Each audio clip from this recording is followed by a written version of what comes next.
മാറിയാകട്ടെ.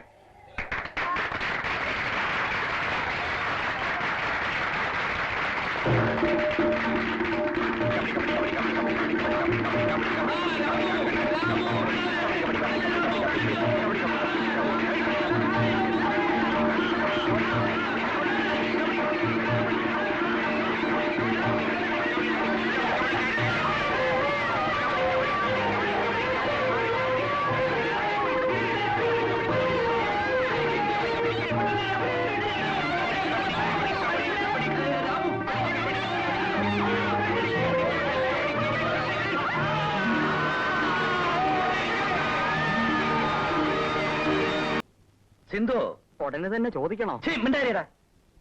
നീ ആ അലപരാധികളുടെ കൂത്ത് കാണാൻ പോയിരുന്നു? കൂത്തോ? ഇല്ല. കൂത്തല്ല, ഡാൻസും പാട്ടും. നേരാണോടി? നീ ആ പെറുക്കികളുടെ ഡാൻസും പാട്ടും കാണാൻ പോയിരുന്നു? ഇല്ല. പിന്നെ നീ എന്തോന്നാടാ കുതിരെ പറഞ്ഞത്? അയ്യോ, ഞാൻ പറഞ്ഞല്ല. പിന്നെ കുഞ്ഞവിടെ ഡാൻസ് കാണാൻ നിൽക്കുന്നെന്ന് ആൾക്കാർ പറഞ്ഞ വിവരം ഞാൻ പറയായിരുന്നു. അച്ഛൻ ഇത്രയേറെ ബുദ്ധിമുട്ടുന്നത് എന്തിനെ? അലവലാതയുടെയും പെരിക്കകളുടെയും ഡാൻസ് കാണാൻ ഞാൻ പോയില്ല. ഇവിടുത്തെ കൃഷിക്കാരുടെ നൃത്തം കാണാനാണ് ഞാൻ പോയത്. ഓഹോ, അപ്പൊ നീ പോയിരുന്നു. ആരോട് ചോദിച്ചിട്ട് പോയി? ആരോടും ചോദിച്ചില്ല. അത്രയ്ക്ക് ധിക്കാരമോ നിനക്ക്? കോളേജിൽ പഠിക്കുന്നവൾ ഒരു നൃത്തം കാണാൻ പോയതാണോ ധിക്കാരം? നൃത്തമോ? വിവരവും വിദ്യാഭ്യാസവും ഇല്ലാത്ത ആ ദരിദ്രവാസികളുടെ നൃത്തം കാണാൻ എന്റെ മകൾ പോയെന്ന് പറഞ്ഞാൽ അത് എനിക്ക് അവമാനമാണ്. ഈ പറഞ്ഞതൊക്കെ ഉണ്ടെന്ന് ഭാവിക്കുന്ന നിങ്ങളെപ്പോലുള്ളവരെക്കാൾ എത്രയോ ഭേദമാണ് ആ സാധുക്കൾ. എന്നാൽ അവറ്റകളുടെ കൂടെ അഴിഞ്ഞാരാൻ നിന്റെ മോളെ വിട്ടോടി. ഇവിടെ കോളേജിൽ അയച്ചാണ് തെറ്റ്. ഇനി നീ കോളേജിൽ പോണ്ട. പിന്നെ ഞാൻ എന്ത് ചെയ്യണമെന്ന് അച്ഛൻ പറയുന്നത്? മേലാൽ നീ ഈ വീട്ടിന് പുറത്തിറങ്ങരുത്. പോ. നീ വാ മോളെ. എടാ കുതിരെ. എന്റെ പൊന്നു മുതലാളി, കുട്ടപ്പനെ കൊണ്ട് അഭിപ്രായം ഒന്നും പറയിപ്പിക്കല്ലേ. വയറ്റിപ്പാടിന്റെ പ്രശ്നമാണ്. ഞാൻ ഈ വീട്ടിലെങ്ങാനും കഴിഞ്ഞോട്ടെ. നിന്റെ ഇവിടത്തെ കോളേജിലെ പഠിപ്പൊക്കെ തീർന്നോടാ? ഇനി അതെല്ലാം തീർന്നു. ഇനി പഠിക്കണമെങ്കിൽ പട്ടണത്തിൽ പോണം ചേട്ടാ. അതിന്റെ ഒന്നും ആവശ്യമില്ല. എന്തെങ്കിലും ഒരു ചെറിയ ജോലി കിട്ടണമെങ്കിൽ ഈ പഠിത്തമൊക്കെ മതി. ഇപ്പൊ നീ ഏത് പരീക്ഷ ജയിച്ചത്? BA. അതുപോരാ, ഒരു BA കൂടി വേണം. അങ്ങനെ ഒന്നില്ല. BA ഒന്നേ ഉള്ളൂ. പോടാ അവിടുന്ന്. കരുണാകര മേനോൻ BA എന്ന് കേട്ടിട്ടില്ലേ? അയ്യോ, BA അല്ല, BABL. ആ, അത് തന്നെ. അതും കൂടി വേണം. അതിന്റെ ഒന്നും ആവശ്യമില്ല ചേട്ടാ. അതിനൊക്കെ ഒരുപാട് പണം ചെലവാകും. അതൊക്കെ ഞാൻ നോക്കിക്കൊള്ളാം. എനിക്കിഷ്ടമുള്ളവരെ നിന്നെ ഞാൻ പഠിപ്പിക്കും. നീ കണ്ണു മടച്ചോണ്ട് ചുമ്മാ അങ്ങിരുന്ന് പഠിച്ചോണ്ടാ മതി. കോളേജിൽ ചേരാൻ ചെല്ലുമ്പോ തന്നെ എത്ര രൂപ അറിയാം? എത്ര രൂപ വേണം? കുറഞ്ഞത് ഒരു 1000 രൂപയെങ്കിലും വേണ്ടി വരും. അമ്മോ, 1000 രൂപയോ? ആ, അതാ വേണ്ടെന്ന് പറഞ്ഞത്. അങ്ങനെ വേണ്ടാന്നൊന്നും വെക്കണ്ട. എടാ, എന്റെ അനിയൻ പട്ടണത്തിൽ പോയി BA തെറ്റിയല്ലോ. എന്തോന്നാ പറഞ്ഞത്? BABL. ആ, അത് തന്നെ. എടാ, എന്റെ അനിയൻ അതിന് പഠിക്കുന്നു പറഞ്ഞാ എനിക്കൊരു അന്തസ്സല്ലേ? പക്ഷെ അതിന് രൂപ വേണ്ട ചേട്ടാ. എടാ, രൂപ ഞാൻ ഉണ്ടാക്കും. എങ്ങനെ? ആ, എന്തിനാ നീ അറിയുന്നത്? നിനക്ക് പഠിക്കാൻ രൂപ കിട്ടിയാ പോരെ? അത് ഞാൻ ഏറ്റു.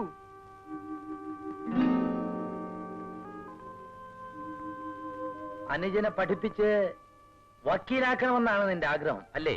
അത് ഞങ്ങളുടെ അച്ഛന്റെ ആഗ്രഹമായിരുന്നു മുതലാളി. പക്ഷേ അദ്ദേഹത്തിന് അത് സാധിച്ചില്ല.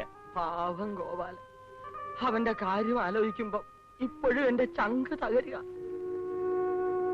നന്ദിയുള്ളവനായിരുന്നു, നല്ലവനായിരുന്നു. സംശയമുണ്ടോ? കേട്ടോ രാമു, അനിയനെ പഠിപ്പിക്കാനുള്ള പണത്തിന് വേണ്ടി കിടപ്പാടൊന്നും എനിക്ക് പണയം തരേണ്ടതില്ല. അയ്യോ, അങ്ങനെ പറയരുത് മുതലാളി. എന്തെങ്കിലും ഉറപ്പ് തരാതെ ഞാൻ മുതലാളിയുടെ കയ്യിൽ നിന്നും പണം വാങ്ങുന്നത് ശരിയല്ല. ഷഠാ, മുതലാളി പണയൊന്നും വേണ്ടെന്ന് പറഞ്ഞാ പിന്നെ രാമു എന്തിനാ വിഷമിക്കുന്നേ? മുതലാളി ആധാരം തിരിച്ചു കൊടുക്കണം. രാമുവിന് എത്ര രൂപ വേണം? അത് തരാവുന്നിടത്തോളം രൂപ തരണം. പക്ഷേ എല്ലാം കൂടി ഒരുമിച്ച് തരണ്ട. അത് സൂക്ഷിക്കാൻ എനിക്ക് ബുദ്ധിമുട്ടാണ്. തൽക്കാലം ഒരു 2000 രൂപ തന്നാൽ മതി. ബാക്കി എന്റെ അനുജൻ ആവശ്യപ്പെടുമ്പോഴൊക്കെ ഞാൻ മാസാമാസം വന്ന് വാങ്ങിച്ചോളാം. ശരി, അങ്ങനെ ആയിക്കോട്ടെ. എന്നാ രാമു പോയിക്കോളൂ. ഞാൻ ഇറങ്ങുന്നു പോലെ.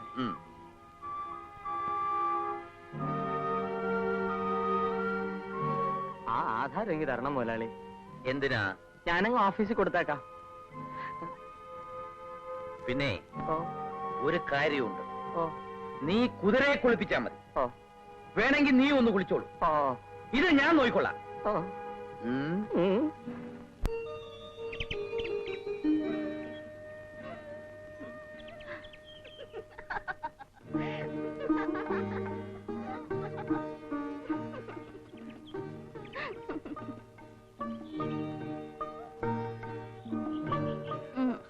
ഗോപിയേട്ടാ,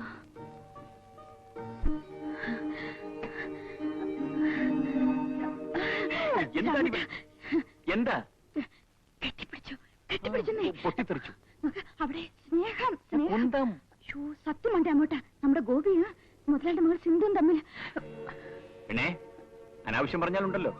നേരാണ് അങ്ങോട്ടാ, ഞാൻ കണ്ടതാ. അവർ തമ്മിൽ കെട്ടിപ്പിടിച്ചോണ്ടെന്ന് വർത്തമാനം പറയുന്നു. ഒറ്റ എടി വെച്ചത് ഞാൻ പറഞ്ഞേക്കാം. ഇതെന്തൊരുപാട്. അവര് കെട്ടിപ്പിടിച്ചതിന് ഞാനെന്ത് പഴിച്ചു?